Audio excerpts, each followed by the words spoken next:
Seja bem-vindo a mais uma aula de Química do IFES Campos de Alegre. Nesta aula daremos continuidade ao nosso conteúdo de funções inorgânicas, falando um pouquinho sobre as bases. Eu vou fechar o vídeo, nós vamos ficar somente com o áudio e os slides por enquanto, tá bem? Para falar sobre as bases, nós vamos relembrar sobre o conceito de arrênios, porque também nós vamos utilizar o conceito de arrênios para as bases e não somente para os ácidos.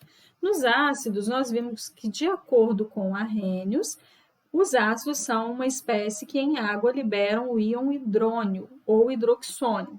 Já para as bases, nós vamos ver que as bases são substâncias compostas que em solução aquosa, em água também, sofrem dissociação ou ionização, liberando o íon ânion OH-, também chamado de hidroxila, certo? E aí nós temos um exemplo aqui, o NaOH, na presença de água, ele vai se dissociar em cátion Na+, e ânion OH-. O NaOH, ele já é um composto iônico, ele vai sofrer a dissociação iônica e vai separar o cátion do ânion, certo? Nós temos outros exemplos aqui, o hidróxido de cálcio, o hidróxido de alumínio. As bases, no geral, elas são compostos iônicos. Elas são, na presença de água, elas vão se dissociar no cátion e no ânion, mas elas já são compostos iônicos, é resultado do cátion metálico mais a hidroxila, certo? As bases iônicas, elas sofrem dissociação em água, já as bases moleculares, elas sofrem ionização em água. Nós podemos ter bases moleculares. No geral, elas são bases iônicas, a maioria. Mas existem as bases moleculares, como é o caso da amônia, NH3, que vai reagir com água e vai produzir o íon amônio, NH4+, e a hidroxila, certo? OH-. E aí nós temos a classificação das bases. As bases são classificadas quanto ao número de hidroxilas. Nós temos as monobases, dibases, tribases e tetrabases. Classificação semelhante à classificação dos ácidos, certo? As monobases vão ter um grupo OH, assim como as dibases, 2 grupos OH, tribases, 3 OH e tetrabases, 4 grupo hidroxila, 4 grupo OH. Ok? Também nós temos a classificação quanto ao grau de dissociação iônica. Quanto ao grau de dissociação, elas podem ser fortes, são as bases formadas pelos metais alcalinos, família 1A ou grupo 1, e metais alcalinos terrosos, família 2A ou grupo 2, com exceção do berílio e magnésio, que são da família 2A, mas são bases fracas, certo? Vão dar origem a bases fracas. As bases fracas, nós vamos ter o hidróxido de amônio, NH4OH, o BeOH-, hidróxido de berílio e hidróxido de magnésio, e as demais bases vão ser bases fracas. Quanto à solubilidade, nós vamos ter as bases totalmente solúveis, que vão ser formadas pelos metais alcalinos, família 1A ou grupo 1, e o hidróxido de amônio. As parcialmente solúveis, ou também chamadas de pouco solúveis, formadas pelos metais alcalino terrosos, família 2A ou grupo 2, e as insolúveis, que são as demais bases.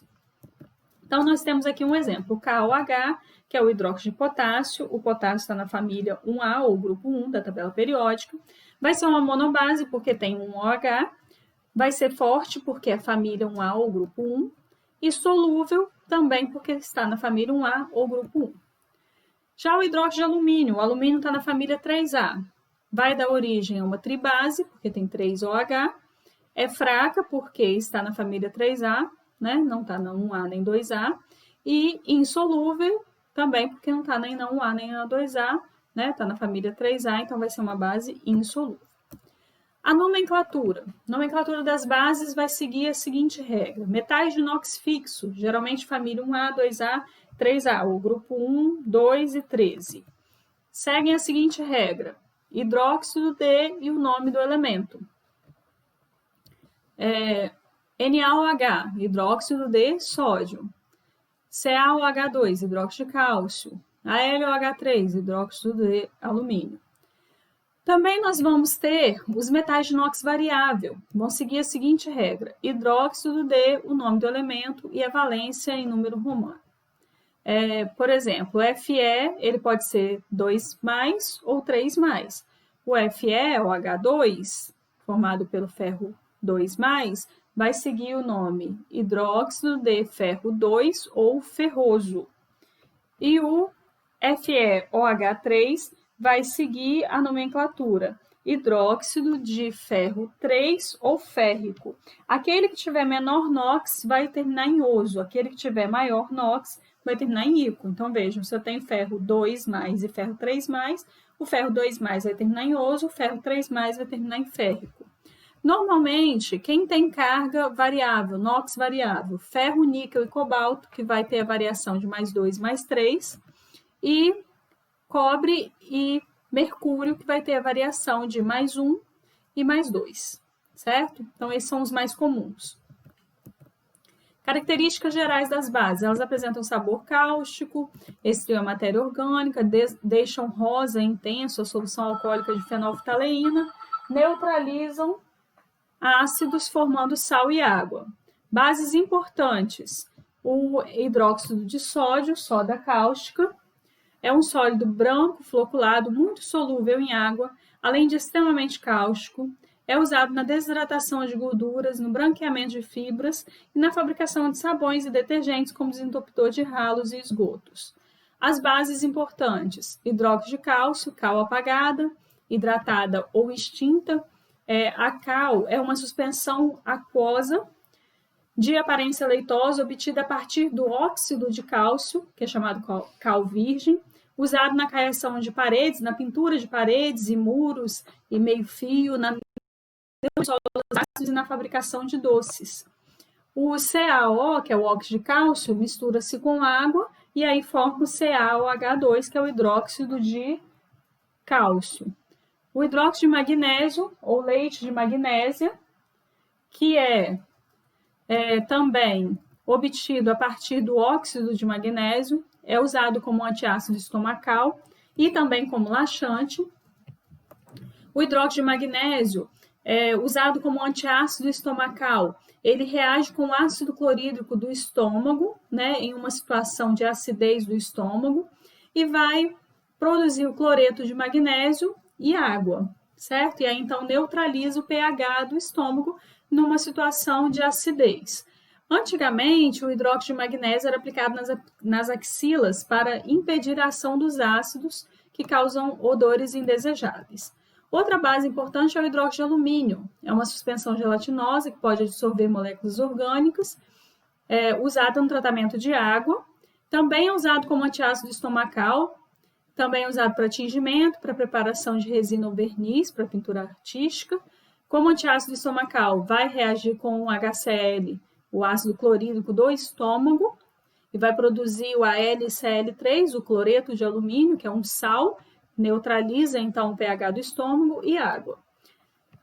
Como antiácido, ele recebe os nomes de Milanta Plus, Pepsamar e outros nomes comerciais também. Os indicadores de ácido e base. Indicadores de ácido e base são corantes, solúvel em água, cuja cor depende do pH, ou seja, sofrem alteração em sua cor quando entram em contato com um ácido ou uma base. Podem ser naturais ou sintéticos. Se um ácido provoca alteração da cor do indicador, a base fará o indicador voltar à cor original e vice-versa. Nós temos como um indicador ácido-base sintético a fenolftaleína, que em meio básico fica rosa intenso e em meio ácido fica incolor. Aí aqui então nós temos a fórmula da fenolftaleína, certo? Fica incolor em meio ácido e rosa intenso em meio básico. O vermelho de metila também é um outro indicador sintético. Em meio básico fica amarelo, em meio ácido fica vermelho. Nós temos também o azul de bromotimol, que também é um indicador sintético. Em meio básico fica azul, em meio ácido fica amarelo. São os principais indicadores sintéticos, mas existem outros também. Outro indicador é o papel de tornassol. Nós temos papel de tornassol azul e o papel de tornassol vermelho. Em meio básico fica azul, em meio ácido fica rosa. Indicadores naturais, nós temos o extrato de repolho roxo, que é um indicador natural, a beterraba, que também é um indicador natural, o extrato de beterraba. E nós vamos ter a escala de pH.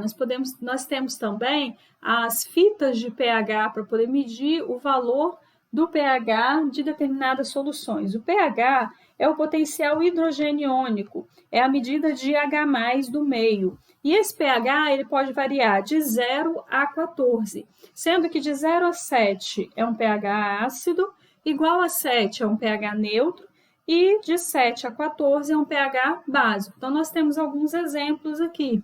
O ácido clorídrico, o ácido sulfúrico e os valores de pH de cada um, certo? Então, olha, nesta aula era isso. Na próxima aula, nós vamos falar sobre os sais, dando continuidade às funções inorgânicas, tá bem? Então, um abraço, fiquem com Deus e até a próxima.